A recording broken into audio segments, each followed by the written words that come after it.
There must be some kind of way out of here, said the joker to the thief. There's too much confusion, I can't get no relief. Businessman, drink my wine. Plowman, take my herb. None of them along the line. None of it is any work, yeah.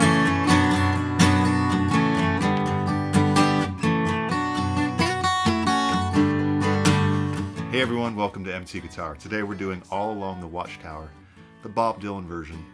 Very, very fun to play. There's a really cyclical, just repeating thing about this chord progression that almost makes it seem like not a chord progression at all, but more of an atmosphere, more of a mood. And I'll get into why that is. I think you can actually pinpoint some of the things that make this song never boring, even though it's the same three chords, seemingly in the same order and in the same way, but there's these intricacies that make it constantly kind of catching its own balance. There's some really wonderful things going on with the groove, with the actual strumming. So I'll talk about that. It's really cool. This song was originally released for John Wesley Harding album in 1967. Truly a classic. Of course, Jimi Hendrix made it very famous. But here we have A minor to G to F. Now, the original recording has capo fret 4 with the same chords. In the 1994, 1995, whatever, MTV Unplugged, Bob Dylan did it 2nd fret. So that's the key I did it in. And then if you watch him do it live now, he's often doing like open A minor. I think the latest version I saw him do just in September was him on piano. But I'm going to do capo fret 2, sort of as an in-between the studio and his recent live versions. Kind of fits my voice well there. All right, so let's talk about what makes this song never boring in a sense. I mean, same three chords. The G is acting as a passing chord to the F. So we're going down to F, we kind of pass through the G. Back up to A minor, we do the same thing. Okay? So the G is constantly being used as a passing chord. Now, if we look at the rhythm, this is where we start to get some interesting results here. If we look at the G, where it falls in the and of 3, which is like the upbeat, right? But it's a delay. You would expect the next chord to be, say, on the 3rd beat, usually the 2nd half of the bar, or maybe the 4th beat, so you could think of it as anticipation. But it's almost like an afterthought here, thrown in at the last minute. And then the F is anticipated. So we have a delay, and then an anticipation of the F. And then we do the same thing. We delay the G, anticipate the A minor. So it sounds like this. And it creates a sense of always wondering where we're at. It's making us constantly have to catch our footing a little bit, and they act as a nice tension and release in the groove. Now, the other thing that Bob is doing is he's kind of strumming the bass part of the G, which is really cool because it creates an interesting melody that I think is worth at least capturing a little bit. And you can disregard this because it's kind of nitpicky, but check this out. If I strum the whole A minor chord and then the bass 4 or 5 strings of the G and then the whole F and then do it again, I kind of get this really cool thing that's also creating kind of a lopsided thing that we're really enjoying here. So it's like this.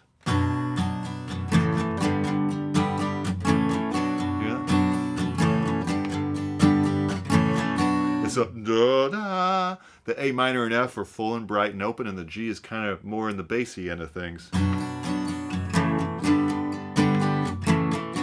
And on the G, he's never playing a high G at all. If anything, it's a G6, like an open E string, but I don't even hear him strum the open E string in the studio recording at all. Maybe here and there, but he's usually just strumming the first 4 or 5 strings of a G chord. So it's almost like a mirror image, A minor and F with G in the middle, and a nice symmetry there, a nice cyclical rhythm that creates, like I said, kind of an atmosphere. So that's it. Let's go ahead and run it slow, medium, and fast. Not even fast, but at tempo, and we'll kind of work our way up. I already recorded it on the Martin, so let's go there. So why don't we do this couple speeds? We'll do it slow, we'll do it medium, we'll do it at tempo.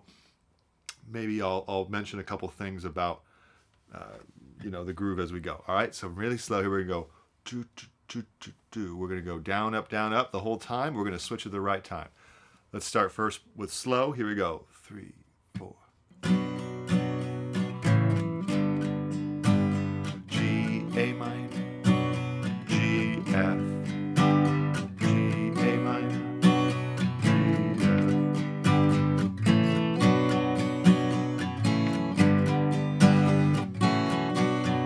Now I'm going to try to not hit that first string on the G chord. The first meaning the high E. So I'm going to, like that. Hear that?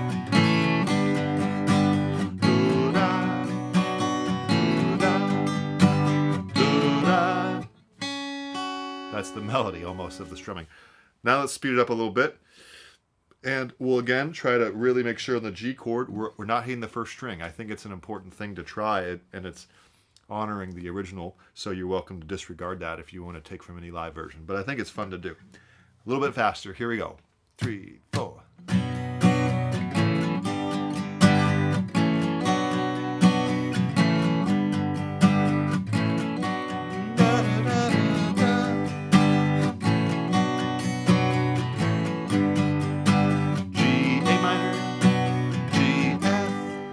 Now let's count it. 1 and 2 and 3 and 4 and 1, 2 and 4 and 1, 2 and 4 and 1, 2. Okay. So this is like the ultimate strumming lesson here. We're just cooking along, and we're changing the chords at non-traditional times or non-downbeat times, and that's doing wonders for our sense of rhythm, our sense of groove, our abilities to change chords at a drop of a dime, and to feel songs in a way that's not just always very predictable. So even though this song is very predictable with the chord progressions, it's not so much with the rhythm. The rhythm's kind of constantly making you off guard and jump up and down a little bit to balance the rhythm. So I think that does it. I'll throw this up on the Patreon. It'll be a pretty simple tab, just the strumming pattern of these 3 chords, but might be helpful to look at. Speaking of the Patreon, big thank you and shout out to all the patrons there. And do check that out. We've got hundreds of lessons up there. And we also have fun things like backing tracks and group lessons. I don't know, different things that might appeal to you. Do subscribe. It really helps the channel a lot. And it's great to see you. We'll see you next lesson. Thanks. Bye.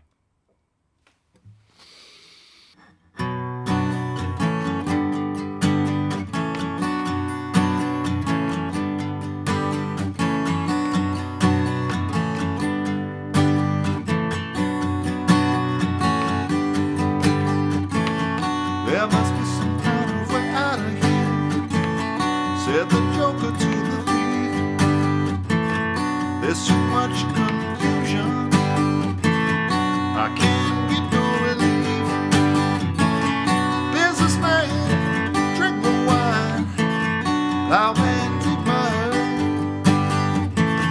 None of them along the line, none of it is any word.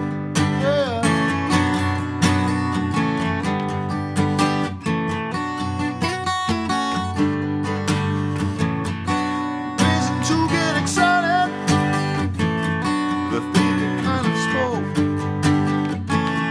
There